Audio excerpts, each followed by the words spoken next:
Greetings. The name is something Russian. Alright, let me tell you what something Russian was doing yesterday. I was doing something. Well, of course, it's in the name. What would you think? I was playing chess. And something Russian has been trying to get to 1100 in blitz chess. So basically, let something Russian tell you something. Of course he does.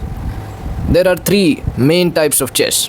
There is, for the beginners, three main types of chess. There is bullet, there is blitz, rapid. Rapid is 10 minutes to 15 minutes. Blitz is 3 to 5 minutes. And bullet is 1 minute. Alright? So, something Russian is already 1100 in rapid. 10 to 15 minutes, something Russian have time to think, he play, he outmaneuver. And that's how he win his game. But in blitz, something Russian has less time. So when something Russian tries to go to 1100 in blitz, something Russian gets shit in his face. Ooh. I have been trying for a week. I have been trying to get to 1100 in chess. And I failed countless times. I have spent sleepless nights trying to get to 1100. And it did not work. But something Russian is not a quitter. So, yesterday something Russian said to himself, if you don't get to 1100 today, you don't deserve to play this game. Something Russian grinded. And something Russian got shit in his face again. Then, I crashed out. I mean, what else am I gonna do? Of course I crashed out. I crashed out because I was feeling stagnant, right? And that's the one thing I hate being, just not making any progress. So I crashed out. I deleted chess. I deleted Clash Royale. I deleted Duolingo. Because, I don't know. I was like, grr, what am I gonna study Japanese for? Man, get out. And then I crashed out so bad. I didn't crash out, if you know anything about me, it's I deal with my emotions alone. So I was just in my room, right? Silently crashing out, And then, I was like, yeah, I'm gonna quit the channel. I'm gonna end this. It was supposed to last 6 months, whatever it is. I don't give a shit. Because you know what? If I crash out like this, who am I to give you advice, right? Who am I to present anything to you? And that's the thing, right? I'm human at the end of the day, and I'm 16. So that gives me a bit of leeway, but I can't keep using that as an excuse to be shit and not get any better and still make all these videos providing guidance somehow. Well, some of them provide guidance, some of them are straight bullshit, but it's don't blame me, right? You knew you were in for bullshit. The only thing is, with all of the bullshit, somewhere you find something that's quotable or worth knowing, worth listening to. So, here's today's great thought. Action promotes emotion just as much as emotion promotes action. And what I mean is, right, when you feel really good, when you feel you have a lot of energy, you feel going out to play football or some shit, or just playing your favorite game because you feel really happy, really cool, and you feel sometimes you feel working out a lot, you're just full of energy, a bit of crashed out, feeling masculine and stuff, and then you go working out makes you feel good too, and the cycle repeats. You feel good, you work out, you feel good, but sometimes you don't feel good, so you don't work out. And the only bad workout is the one you skip. But when you work out, you feel good. So if you don't feel good but you still work out, you feel good. Boom.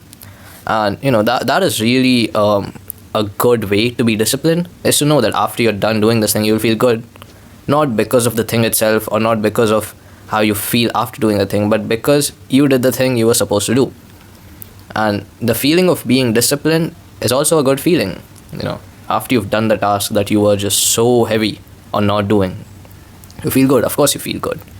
And the thing is, right, this works in all aspects of life. Let me share another story. Well, not another story. Let me give you another example. Let's say you love someone. Right? Let's say you found the love of your life. This girl is just mind-blowing. She's perfect. You love her. And when you love someone really purely, you are motivated to, tell them nice things about themselves, compliment them, give them things, do stuff for them. Right? And the greatest form of love is to sacrifice. So if you sacrifice for someone you love, that is big, right? And I feel feelings disappear after a while, right? If this girl you're dating, right, let's say at the start she feels perfect, but then you get to know her a bit and a bit more and a bit more, and you realize that's just another person, pretty on the outside, a bit less on the inside, and you slowly start to lose feelings because whatever reasons there are. And that happens in every relationship, right? This is a very common misconception that a relationship is always supposed to feel good and shit. No, it's not.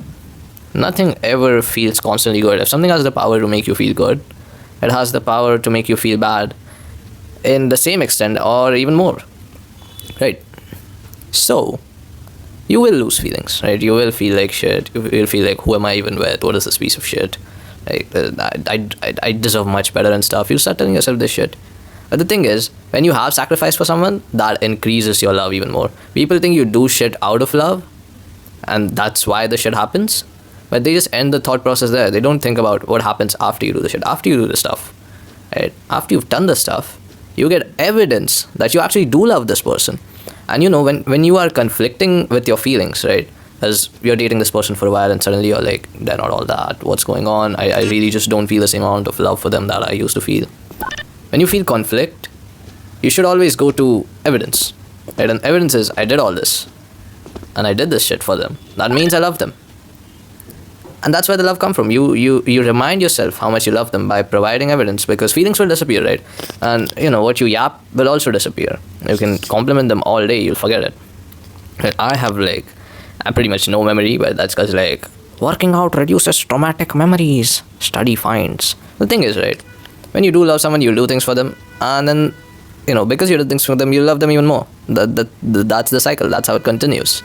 Now, when you don't do something, right, without them asking, doing it is great, but if they're not that chill about it, they're not that happy that you did it without asking them, stop it. You seem too desperate, and maybe you think it's romantic, but they think it's weird. So, right, maintain boundaries, boy. Right, and this is I've learned this the hard way. So, if they don't tell you and you do shit, that's a different story, right? I just told you what it means. But when they do tell you to do something for them, like a favor or a sacrifice, babe, please block that girl. It's no, she's like a sister to me. And then he's the toxic boyfriend, that shit. Yes, even that stuff happens. It's of course, if in the future, right, if my girl tells me, right, please block this girl, please block this guy, of course I'm gonna ask for a reason. If the reason is valid enough, gone, right?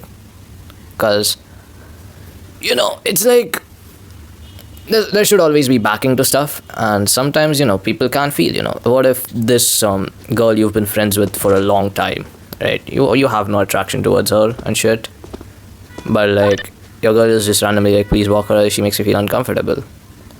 Well, there's always a boundary, alright? And you could resort to just not texting them that much, cutting them off, instead of something as harsh as blocking, because they're cool. And if she's a true friend of yours, she'll understand that your girl isn't happy with this, whatever it is, and she'll understand, right? That's how it should go.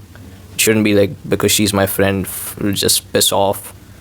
It's some things are mutually exclusive, and this isn't about your friend or your girl being mutually exclusive. It's this girl being in your life, or your girl being happy, being mutually exclusive. So that's boom. That's such a click moment. That's such a good trade. I just delete this person. That means I sacrifice, and also this person will understand because they're a good friend, right?